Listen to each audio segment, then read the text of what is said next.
भाजपाई लाख बुरा चाहे तो क्या होता है, अदालत में जीतता वही है, सिंघवी जिसके साथ होता है। जी हां, कल किसी से फोन पर वार्ता हो रही थी तो उसने फोन रखते वक्त कुछ यही बात कही थी। तो हमने सोचा चलिए आज इसी बात से शुरुआत की जाए। लेकिन हां, एक सवाल है, क्या आज की तारीख में जब खेरा ने हिमंता बिस्वा शर्मा की हेकड़ी निकाल दी है, जब पवन खेरा के मास्टर स्ट्रोक की वजह से आज की तारीख में हिमंता बिस्वा शर्मा से उनकी मुख्यमंत्री की कुर्सी दूर जाती नजर आ रही है, तब क्या हिमंता बिस्वा शर्मा गोदी मीडिया के पीछे छिपने लगे हैं, गोदियों के पीछे छिपने लगे हैं?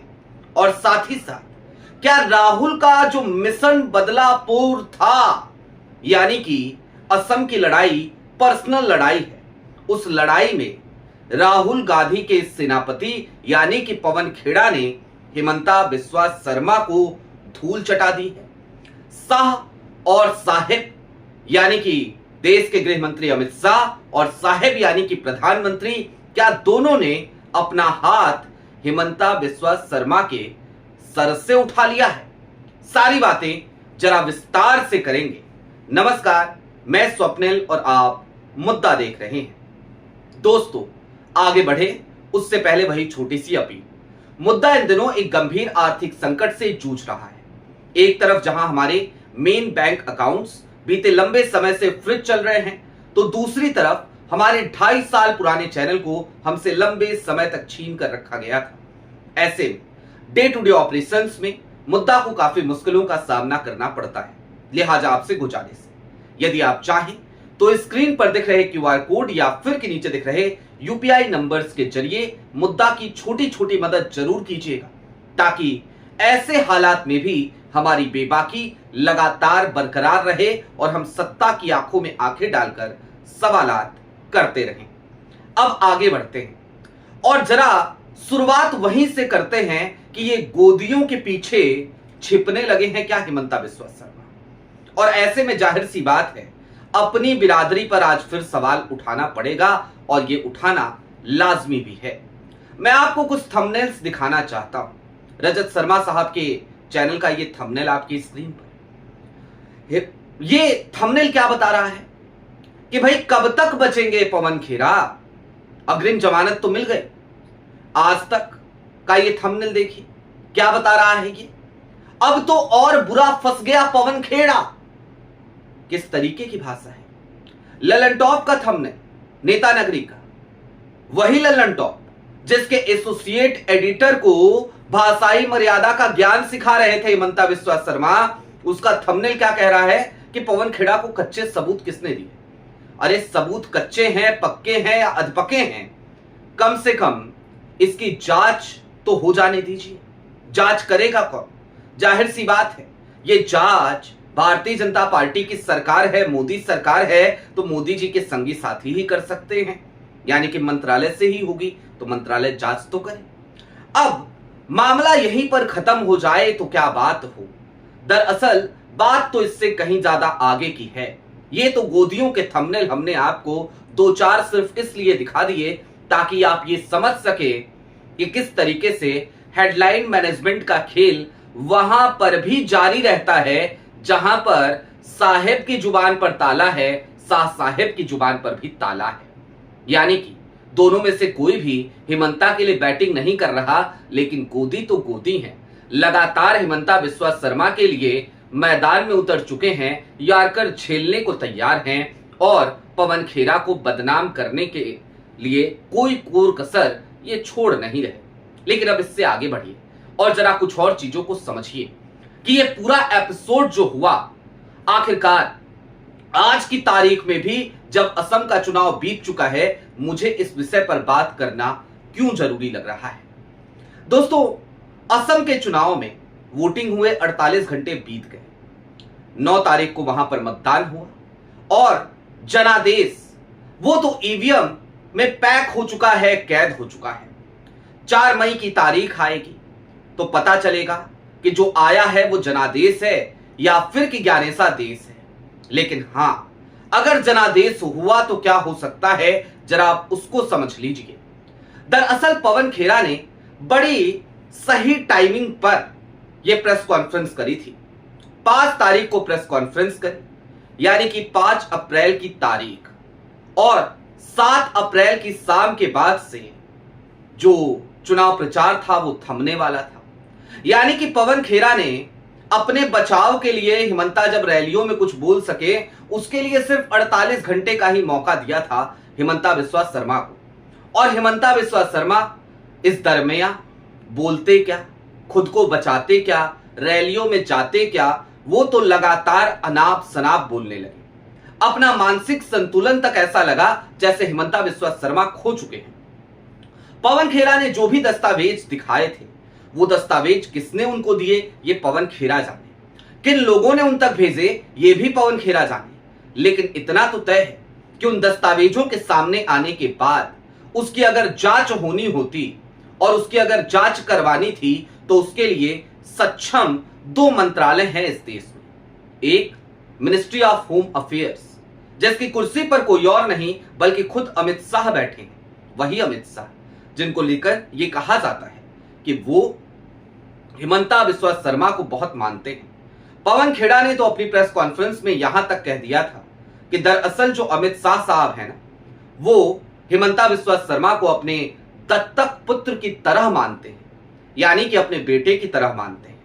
उसके बावजूद अमित शाह साहब के मंत्रालय की तरफ से या फिर कि अमित शाह साहब की तरफ से कोई भी शब्द का सामने ना आना, इस बात का सिरे से इनकार नहीं किया जाना और इस मामले की जांच करवाने के लिए भी कोई कार्रवाई नहीं करना, ये इस बात का संकेत है कि हिमंता अलग थलग कर दिए गए। बात सिर्फ अमित शाह की ही नहीं है। एस जयशंकर विदेश मंत्रालय संभालते हैं, मोदी जी की टीम के माने जाते हैं। क्या प्रधानमंत्री नरेंद्र मोदी एस जयशंकर को कहते तो S Jaishankar with in 5 to 10 minutes ये क्लैरिफिकेशन नहीं दे देते कि वो पासपोर्ट्स फर्जी हैं या असली हैं, वो गोल्डन वीजा फर्जी है या असली है। जाहिर सी बात है वो कर सकते थे, लेकिन एस जयशंकर ने भी कुछ नहीं कहा या फिर कि विदेश मंत्रालय ने भी इस मामले में कुछ नहीं किया और सबने हिमंता बिस्वा शर्मा को उनकी बौखलाहट के साथ ही छोड़ दिया। एक तरफ हिमंता बिस्वा शर्मा जो किसी जमाने में लगातार एक चौधराहट के लिए जाने जाते थे, गौरव गोगोई और उनकी पत्नी पर ना जाने किस किस तरीके के भौदे इल्जाम लगाया करते थे। पवन खेरा को बहुत पहले जो जेल भेजने की बात किया करते थे, वो हिमंता जगह जगह दौड़कर मीडिया के माइक के सामने बदतमीजी करते हुए नजर आने लगे। उनकी बदजुबानी पूरे देश में सुनी जाने लगी और असम में तो खास तौर पर। एक तरफ असम की जनता बार बार हिमंता के दरबार में गुहार लगा रही थी कि जनाब कुछ करो या ना करो, लेकिन जुबिन गर्ग को न्याय तो दिलाओ। दूसरी तरफ असम की जनता बार बार बेरोजगारी के मुद्दे पर मामा से रोजगार मांग रही थी।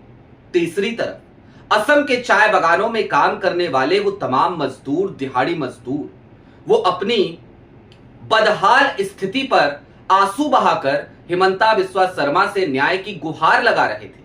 तो चौथी तरफ हिमंता बिस्वा शर्मा थे जो अपनी चौधराहट को भूल चुके थे और चुनाव से 48 घंटे पहले, चुनाव प्रचार थमने के 48 घंटे पहले एक ऐसी मानसिक स्थिति तक पहुंच चुके थे जहां वो क्या बोल रहे थे, क्यों बोल रहे थे, किस लिए बोल रहे थे, ये हिमंता बिस्वा शर्मा को भी समझ नहीं आ रहा था। यहां तक कि लल्लन टॉप के एसोसिएट एडिटर सिद्धांत मोहन ने जब उनकी भाषा पर सवाल उठाया तो हिमंता बिस्वा शर्मा भाषाई मर्यादा का ज्ञान सिद्धांत मोहन को ही पढ़ाने लगे। सिद्धांत मोहन की तारीफ की जानी चाहिए। सिद्धांत ने तुरंत ही ये जवाब दे दिया कि देखिए हम सवाल पूछते हैं। सिद्धांत यही नहीं रुके, सिद्धांत ने कहा कि आपसे भाषाई मर्यादा का सर्टिफिकेट लेने की जरूरत लल्लन टॉप को नहीं है। और जाहिर सी बात है हिमंता बिस्वा शर्मा के पेड़ा बना दूंगा से P.L.G तक और ऊपर उस बिंदी तक, यहां तक की भाषा तो नहीं बिगड़ी है लल्लन टॉप की। और ऐसे में हिमंता बिस्वा शर्मा को इस बात का नैतिक हक भी नहीं बनता कि वो सिद्धांत मोहन जैसे संवेदनशील, बेहद मृदुभाषी किसी पत्रकार को, जो लगातार अपनी अलग तरीके की रिपोर्टिंग्स के लिए जाना जाता है, उसे भाषाई मर्यादा का पाठ पढ़ाते। लेकिन हद तो उस बेशर्मी की कहिए जो बेशर्मी तमाम गोदियों के चेहरे पर उसके बाद भी बदस्तूर जारी रही। तमाम गोदी मीडिया चैनलों ने लगातार इस पूरे प्रकरण के दौरान पवन खेरा के सबूतों पर लगातार कटाक्ष किया, लगातार सवाल उठाया और सोर्सेज के हवाले से खबरें चलाई गई। भाई सोर्सेज की जरूरत क्या है? आजकल वैसे भी सूत्रों के हवाले से कोई भी खबर चला दो और फिर बाद में उसका खंडन कर दो। इससे ज्यादा आसान तरीका और तरीकेकार क्या ही हो सकता है? तो सोर्सेज के हवाले से खबर चलाई जाने लगी कि देखिए इजिप्ट की एम्बेसी ने यह कह दिया है कि वो पासपोर्ट फर्जी है। बाद में इजिप्ट की जो एम्बेसी है उसने ट्विटर पे उसी खबर को टैग करते हुए लिखा कि हमने ऐसा नहीं कहा था। हालांकि फिर ना जाने किन दबावों में एम्बेसी ऑफ इजिप्ट ने, जो इंडिया की है, उसने उस ट्वीट को अपने डिलीट कर लिया। लेकिन जब तक वो ट्वीट डिलीट करती तब तक उसका स्क्रीनशॉट इस देश के हजारों करोड़ों मोबाइल फोन पर पहुंच चुका था और निश्चित तौर पर वो किसी कालिक के पुतले जैसा था। मैं बार बार एक बात कहता हूं, इस देश में मीडिया का कोई स्वर्ण काल नहीं रहा, लेकिन बीते 11 सालों से जिस तरीके से मीडिया लगातार गर्त में जा रही है, ऐसा गर्त काल भी शायद कभी नहीं रहा होगा। हम लोग तो जिस वक्त इस मीडिया में आए इस उम्मीद के साथ कि अकाउंटेबिलिटी तय करेंगे, अथॉरिटीज से सवाल करेंगे, वो दौर उस गर्त काल की शुरुआत का दौर था। और जाहिर सी बात है मेन स्ट्रीम मीडिया में हमारी सांसें बहुत जल्द ही घुटने लगी थी। लिहाजा छोटी मोटी ही पारियां खेलने के बाद हम उन मेन स्ट्रीम मीडिया से अलग हटकर अपने स्वतंत्र प्लेटफॉर्म्स पर आ गए और आज आपकी आवाज उठा रहे हैं। लेकिन हाँ, चलते चलते अब जरा इस तमाम बातों को, तमाम समीकरणों को समराइज भी करते चलिए।